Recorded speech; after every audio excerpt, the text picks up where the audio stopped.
La Mishnah du jour est la quatrième Mishnah du troisième Pérec de Masechet Shevi'it. Amedayer et Tzadehu, celui qui fait un enclos pour ses animaux dans son champ, Ose Sahar les Bet Sataim, doit faire des barrières autour d'une surface de Bet Sataim, c'est-à-dire un rectangle de 100 amas de long sur 50 amas de large. De quoi parle-t-on exactement? On parle du cas d'une personne qui n'a pas d'étable pour faire, entre guillemets, habiter ses animaux, pour garder ses animaux, et donc il va garder ses animaux dans son champ. Le problème, c'est que les animaux vont produire du fumier, et qu'on pourrait avoir l'impression que cette personne est en train de faire vivre les animaux sur la surface du champ, de manière à fertiliser le champ, et non pas de manière à garder ses animaux. La Mishnah nous décrit donc quelle procédure on doit adopter pour que cela soit permis. Donc, dans un premier temps, elle nous a dit qu'on va faire un enclos de Bet Sataim dans laquelle les animaux donc pourront produire le fumier qu'ils produiront. Ensuite, nous dit la Mishnah, quand ils auront fini de remplir entre guillemets ce terrain de fumier, Roker Shalosh Ruchot, on va enlever 3 des 4 parois de l'enclos, ou maniach et haemtsaït, et laisser la paroi centrale.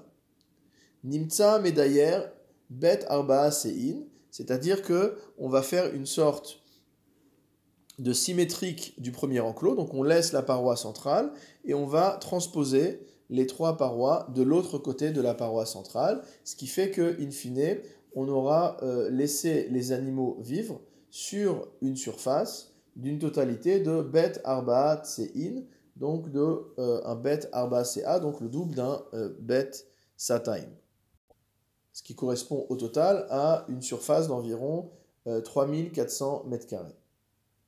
Rabban Shimon ben Gamliel Omer, d'après Rabban Shimon ben Gamliel, bet shmona sein. On peut dès le début faire un enclos qui est bet shmona sein, donc encore le double du précédent. Haïta kol sadehu bet arba'a sein.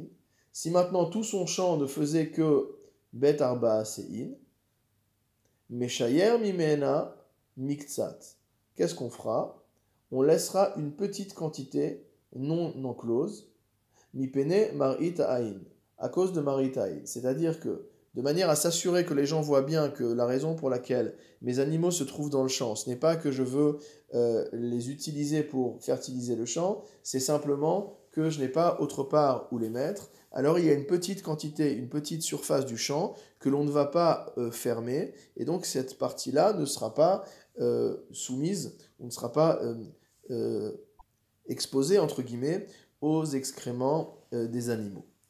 Umotzi minasahar, et lorsque l'enclos est plein d'excréments, on sort ces excréments, on sort ce fumier, venoten letor sadehu, et on le placera dans son champ, kederech amzabelin, comme à la manière de ceux qui disposent l'engrais, c'est-à-dire en vérité comme on l'a appris précédemment.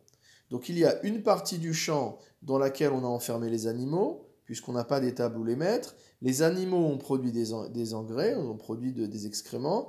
Une fois qu'ils ont fini de produire ces excréments dans cette surface-là, on les déplace dans une autre surface, et on prend les excréments et on va les installer sur le champ en tas, les shalosh hashpatot, donc comme nous l'avons vu dans les Mishnayot précédentes, c'est-à-dire 3 tas par betsea, de manière à ce que tout cela reste stocké jusqu'à ce qu'il soit permis à nouveau de fertiliser son champ.